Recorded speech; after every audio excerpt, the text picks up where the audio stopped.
My life my vlog D2A Vlogs। Thank you so much. पहले तो आप लोगों को जो आपने मेरी पहली वीडियो जो मैंने अपने लाइफ के बारे में बताई उसको बहुत बहुत अच्छा सपोर्ट किया। बहुत सारे ढेर सारे कमेंट्स आए उसमें और बहुत सारे लोगों ने पसंद किया और लाइक किया उसे। So thank you so much. उसमें मैंने अपनी फैमिली के बारे में बताया आपको अपनी एजुकेशन, मैंने कहाँ से बचपन, पहला स्कूल कौन सा था, फिर कैसे मैंने अपनी जर्नी पास की, फिर एक छोटी प्यारी सी लड़की से मैंने हाथ पकड़ा और सो ऑन सो। तो इस तरह से फिर मैंने 10th बोर्ड एग्जाम क्लियर कर लिया था जिसमें मेरे ब्रदर मेरे लिए एक्लियर्स की टॉफी लेके आए थे। तो यहां तक मैंने पिछले पार्ट में कंप्लीट किया था। अब मैं उससे आगे आपको बताता हूँ। तो दोस्तों इस वीडियो में मैं आपको बताने वाला हूं कि मेरे बोर्ड एग्जाम पास होने के बाद मैंने 12th और 11th में क्या किया, क्या रहा मेरा एक्सपीरियंस, मुझे कौन सा म्यूजिक सबसे ज्यादा सुनना पसंद था उस टाइम पे। और इसके साथ मैं आपको ये भी बताऊंगा कि मैं इंग्लिश का टीचर जरूर रहा हूं। अभी लेटली मैं यूट्यूब पे पढ़ाता रहता था,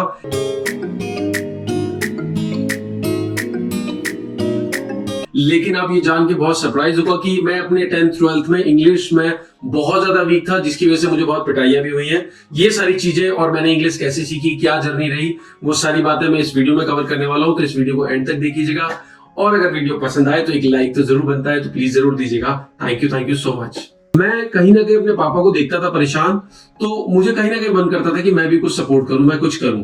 तो मैंने क्या किया कि हमारे नेबर्स थे, बच्चे थे उनके छोटे, तो मैं उनको ट्यूशंस पढ़ाया करता था। तो ये जो पढ़ाने की आदत है मेरी तभी से लग गई थी। तो उस टाइम पे मैं आई थिंक 2 बच्चे आते थे, छोटे थे, I think 3rd 4th grade में पढ़ते थे, तो उनको मैं 35 रुपए महीना लेके उन बच्चों को ट्यूशन पढ़ाया करता था। अच्छा, उसके बाद उस ट्यूशन के साथ साथ अब क्योंकि हमें ट्यूशन वगैरह तो थी नहीं, हम खुद सेल्फ स्टडी करते थे, लेकिन कहीं ना कहीं वो एक होता है ना आपको प्रेशर। तो वो एक जो हमने 3 इडियट मूवी में भी पढ़ा था कि जब पेरेंट्स को आपसे उम्मीद ज्यादा हो जाती है तो आपकी परफॉर्मेंस थोड़ी सी कम हो जाती है। तो मैं 12th में मैं उतने अच्छे मार्क्स स्कोर नहीं कर पाया था। उसके बाद फिर आते हैं हम ग्रेजुएशन में। तो ऑब्वियसली एक्साइटमेंट था कॉलेज जाने का, वो सब। तो कॉलेज में एंट्री हो गई। अच्छा, कॉलेज की फीस जो होती थी उस टाइम पे पूरे साल की फीस एक बार में इनिशियली जमा हो जाती थी। तो आई थिंक मुझे याद है 1100 रुपए करीब एक फीस होती थी।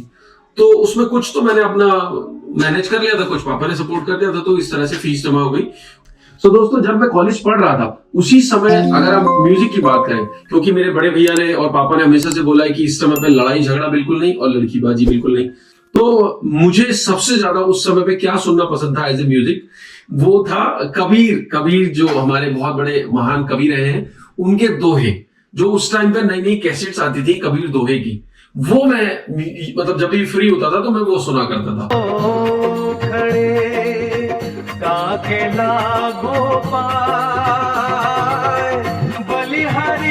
उसके बाद फर्दर अभी एक इंटरेस्टिंग बात यह है यहाँ पे कि मेरी इंग्लिश में बहुत ही हार्ड टाइट था।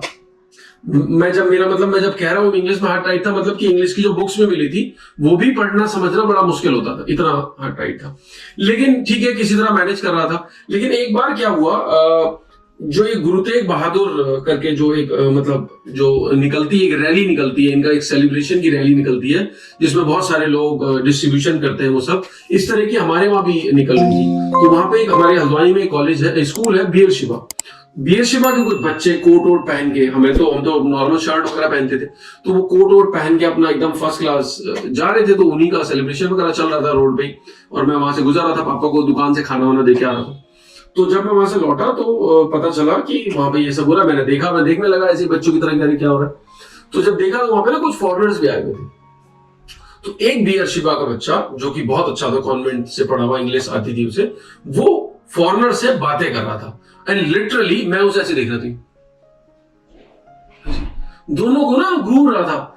और ट्रस्ट मी, मैं ऐसा सोच रहा था यार मुझे समझ में भी नहीं आ रहा है, और आई वाज ट्राइंग हार्ड कि क्या बोल रहे हैं आपस में समझने की और सुनने की, बट ऑब्वियसली आई फेल्ड, मेरे समझ में नहीं आया। लेकिन वो दिन था और मेरे मन में कहीं ना कहीं एक ट्रिगर, जैसे मैंने पहली वीडियो में भी बताया आपको कि मैं सन की हूं एक तरीके से। मेरे को एक चीज सीखना है, करना है, तो उसकी लगन लग जाती है, तो मैं उसके पीछे लग जाता हूँ। तो मैं घर आया और घर आके मैंने सबसे पहले मम्मी से बोला, मम्मी मुझे इंग्लिश सीखनी है। तो मम्मी ने बोला हाँ बेटा सीखो, क्या दिक्कत है। फिर मैंने अपने बड़े भैया से बोला, तो बड़े भैया के एक दोस्त थे, दानिश सर है, वो अगर हल्द्वानी में आज भी शायद पढ़ाते होंगे। तो दानिश सर ने मुझे मेरे भैया ने उनका नंबर दिया, बोला तू वहां चले जाना, उनसे मिलके आना और वो बता देंगे तेरे को। तो मैं गया वहां, उनका इंस्टीट्यूट था, एक इंस्टीट्यूट का नाम था कैमराडरी, वो शायद आज भी है, मुझे नहीं पता। वहां पे भुवन जोशी सर थे, वो पढ़ाते थे। तो भैया ने बताया मेरे को और मैं साइकिल अपनी उठाई और मैं साइकिल से वहां पहुंच गया। साइकिल से जब मैं वहां पहुंचा, आई थिंक ग्रेजुएशन का फर्स्ट ईयर या सेकंड ईयर की बात है, तो जब मैं वहां पहुंचा तो जाके मैं भुवन सर से मिला और मैंने सर से बोला मेरे को इंग्लिश सीखनी है सर। तो सर ने पूछा बेसिक चीजें जो पूछते हैं, व्हाट इज योर नेम, उस समय तो ऐसे ही था, व्हाट इज योर नेम, तो मैंने कहा सर रवि सर। तो ढंग से जवाब देना नहीं आता था मुझे। तो सर ने बोला ठीक है कोई बात नहीं, आप इनरोलमेंट करा लो, 900 रुपए उसकी फीस है 3 महीने के कोर्स की। अब 900 रुपए तो बहुत सारे होते थे, तो मैंने सर को तो बोल दिया, मैंने कहा हाँ सर ठीक है मैं करता हूँ। और मैं घर आया और मैंने आके मम्मी को बोला।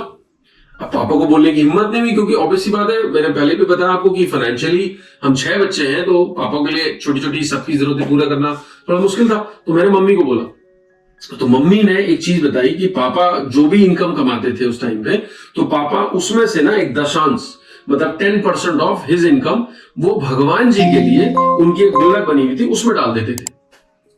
तो मम्मी ने कहा कि बेटा देख, पैसे तो मैं तेरे को दे सकती हूँ लेकिन तुझे लौटाने होंगे। तो अब मेरे को क्या पता कहां से, लेकिन मैंने उससे बोल दिया हाँ मम्मी कोई बात नहीं मैं लौटा दूंगा।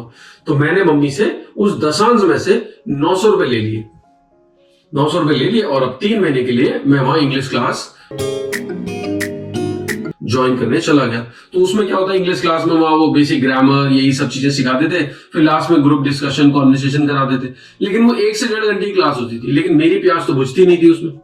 तो मैं क्या करूं, मैंने कहा कोई बात नहीं, अब 3 महीने सीखी, लेकिन 3 महीने सीखने के बाद भी मुझे लगा नहीं कि मुझे बहुत अच्छी इंग्लिश आई, लेकिन फिर भी मैं टूटी फूटी इंग्लिश जोड़ के बोल पाता था। कॉन्फिडेंस आ गया था कि हाँ मैं बोल सकता हूँ ऐसा कहने के, लेकिन फिर भी मुझे कहीं ना कहीं लगता था कि कुछ कमियां हैं, कुछ कंजंक्शन मिसिंग है, कहीं ना कहीं गलती है, एक हल्का सा लैक ऑफ कॉन्फिडेंस था कि अगर मुझसे कोई ज्यादा अच्छा फ्लुएंट बोल रहा है तो मेरे को मैं फंबल होने लग जाता था, घबराता था। तो फिर मुझे लगा अब क्या करना चाहिए। तो उसी समय भुवन सर ने एक और नया प्लान निकाला जिसको बोलते थे मेंबरशिप, ईयरली मेंबरशिप। तो उसमें उन्होंने अलग अलग तरीके के मेंबरशिप के प्लान निकाले। एक था क्वार्टरली मेंबरशिप, उस मेंबरशिप में वो 1 साल के लिए आप उसमें मल्टीपल बैचेस ज्वाइन कर सकते हो, ऐसा उन्होंने प्लान निकाला। लेकिन उसकी फीस थी 1000 रुपए। हाँ मेरे पास तो फिर से भगवान जी थे, मैं गया मम्मी के पास, पिछले 900 भी नहीं दिए अभी हाँ मैंने, लेकिन मेरे पास थे भगवान जी। तो मैं वापस गया मम्मी से बोला मम्मी 1000 रुपए और चाहिए क्या भगवान जी देंगे। तो मम्मी ने कुछ नहीं बोला, मम्मी ने बोला ठीक है बेटा ले ले, लेकिन तेरे को पता है लौटाने हैं भगवान जी को। तो मैंने कहा हाँ मम्मी ठीक है मैं लौटा दूंगा। तो मैं गया और मैंने 1000 रुपए मम्मी से फिर ले लिए। मैंने जाके वो मेंबरशिप ज्वाइन कर ली। पूरे 1 साल मुझे याद नहीं है मैंने कितने बैचेस ज्वाइन करे। जब मैं फ्री होता था अपनी पढ़ाई से अपने कामों से, मैं कैमराडरी चला जाता था। सुबह कैमराडरी, शाम में टाइम मिला शाम में कैमराडरी, और जाके मल्टीपल बैचेस ज्वाइन करने लगा। इतने बैचेस ज्वाइन करे कि मुझे ज्यादातर लोग जानते थे वहां पे कि भाई हमारे बैच में भी। और मेरी क्योंकि मेरे अंदर था डेडिकेशन कि मुझे इंग्लिश सीखनी है, तो मैं हर ग्रुप में कोशिश करता था बोलने की ज्यादा से ज्यादा। मुझे याद नहीं कि सही बोलता था या गलत, लेकिन बोलता था। ये सब देख के क्योंकि कहीं ना कहीं टीचर ऑब्जर्व करते हैं, तो भुवन सर ने मुझे देखा था कि हाँ ये लगा रहता है। तो सर ने उस 1 साल कंप्लीट होने के बाद मुझे ऑफर दिया, मुझे अप्रोच किया, एक गूज़बम्स आ गए सर, मुझे अप्रोच किया उन्होंने और मुझसे बोलते हैं कि बेटा तू बहुत मेहनत करता है और मैं चाहता हूं कि तू यहाँ पे पढ़ाए। लिटरली मेरे अंदर अभी भी वो मैं वाइब फील कर रहा हूँ, मेरे बता नहीं सकता कि मेरे को कितनी खुशी हुई थी ये सुन के। और मैं गया और मैंने सर से कहा thank you so much sir. तो सर ने मुझे बोला कि मैं देख ज्यादा तो नहीं, मैं तेरे को हर एक बैच पढ़ाने के 1000 रुपए महीना दूंगा। मैंने कहा सर बहुत बहुत थैंक यू। और मैं कहूंगा कहीं ना कहीं वो जो भगवान से मैंने लोन लिया था, भगवान ने कर्जा उतारने के लिए अपने आप साधन बना दिए। अच्छा ये तो उन्होंने साधन बनाया। इसी के साथ एक और कंप्यूटर इंस्टीट्यूट था जहां पे मैं कंप्यूटर सीख रहा था बेसिक 3 महीने का, उसका नाम था फ्यूचर पॉइंट। वो बहुत अच्छे दोस्त है मेरे, मैं बताऊंगा उनके बारे में भी किसी और वीडियो में। तो वो उनको भी पता चल गया कि मैं वहां पे ऐसे पढ़ाता हूँ, तो उन्होंने मुझे अप्रोच किया कि यार हमारे इंस्टीट्यूट में भी पढ़ा दिया करो बच्चों को। तो मैंने कहा हाँ सर। तो लेकिन उन्होंने कहा यार वीक में एक ही क्लास चाहिए, लेकिन 60 बच्चे होते हैं, आपको उन्हें मैनेज करना होगा। मुझे लिटरली दोस्तों आज भी मुझे सरप्राइज होता है कि मैं उन 60 बच्चों की क्लास एक ऑडिटोरियम में लेता था। मुझे नहीं पता कि वो बच्चे क्या सीखते थे, लेकिन मैं सिखा पाता था और वो मुझे सब सुनते थे।